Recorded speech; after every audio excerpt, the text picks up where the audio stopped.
Samurai Warriors 5, the most recent installment in this series. It would serve as a revamp of the series, carrying over many of the gameplay elements of Samurai Warriors 4, with a huge overhaul to character designs and visuals. Even going the route focusing on one clan with of course 2 characters POV tied to it. Long story short, this one is kinda like Dynasty Warriors 6 when that one was released. How do you compare this game to that one? Do you want to get smashed again?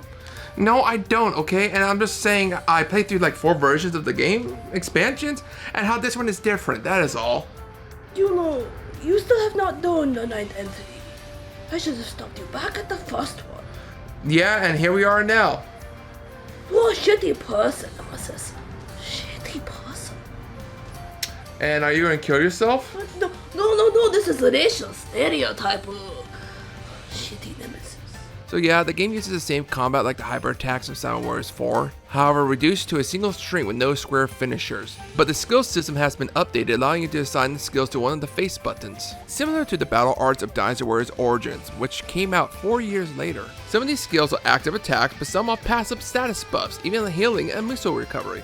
Each character has a skill tree too to help develop stats and whatnot with the various skill points you earn. A lock-on mechanic has been added, allowing you to lock on the nearest officer or enemy, and a very helpful and welcome feature. This is a reimagining of the franchise with returning characters' movesets being changed, with most characters now able to wield different weapons. Similar to Dynasty Warriors 7, as long as the rating for that particular weapon is high enough, this isn't a dual weapon system, just singular. However, if the character is equipped with their preferred weapon, they get unique combos and moves, again very similar to the X attacks of Dynasty Warriors 7 and 8. Musou attacks now get unique finishers with beautiful rendered portrait effects. Again, the gameplay isn't bad, it's well done actually, it feels really good, it's just a more redefined Samurai Warriors 4 2, which isn't bad. You get resources that you use to develop your castle, aka the main menu base, that will allow you to buy more resources to help level up and modify weapon attack, power, and passives. Sadly, none of that exploration of battlefields like Spirit Sonata, which is very unfortunate because I didn't mind that one bit. Even the fishing and farming minigame are not here either, sadly. As you may see, the major visual here in the game is a new cell shading, which isn't bad, it helps make this installment more stylish and unique, but I can't really say the same about the redesign of the characters. Some are fine, we get young Nobunaga this time around, along with his older self, and damn, I didn't think we could make Yoshimoto look intimidating, but we did, and he's here, and he's got that badass aura compared to his Kamari counterpart. But this is where it gets weird, like Ieyasu is much younger, in fact, I first thought he was Ranmaru, but I was proven wrong. Even Katsuie, I'd grown accustomed to, or even Tadakatsu got major redesigns. Honestly, it seems the majority of the returning characters now look like they're from a Japanese boy band.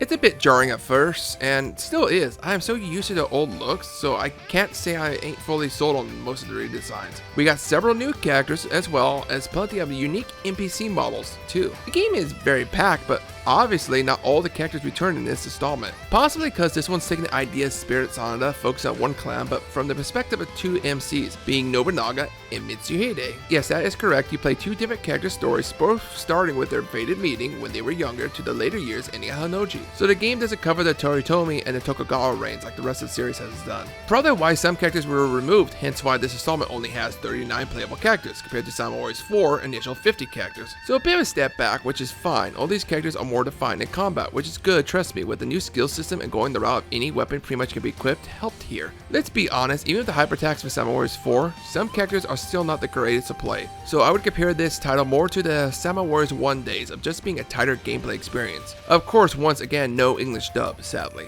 Yes, the game does have free mode and 2 players, thank God it does. You of course can choose any stage from the castle menu once they are completed, even going to the high difficulties to attempt those ultimate weapon challenges. Even if you play this single player, you can still choose 2 characters to command the other one when you're not actively playing them to defend, attack, etc. like Samurai Warriors 4, so multiple characters can level up at one time. This wasn't as bad as it seems, but some weren't very happy with some changes, and this one can be compared to Dynasty Warriors 6 in terms of some drastic changes. At least it wasn't the Rinbu system, but just updated combat for Samurai Warriors 4. But I think another problem was due to going cell shading and redesigning several characters, one other franchise spin-off would suffer and new installments in the future would have doubt surrounding it for future crossovers. But for now, this is the last game in the Samurai Warriors line, and I'll be honest, it's not the highest note to go out on if it would be the last one. Spirit of Sonata would have been better, but for now, we don't know what the future has in store. I do hope for more in this great spin-off series that's had its ups and downs, but gets another installment sometime in the future.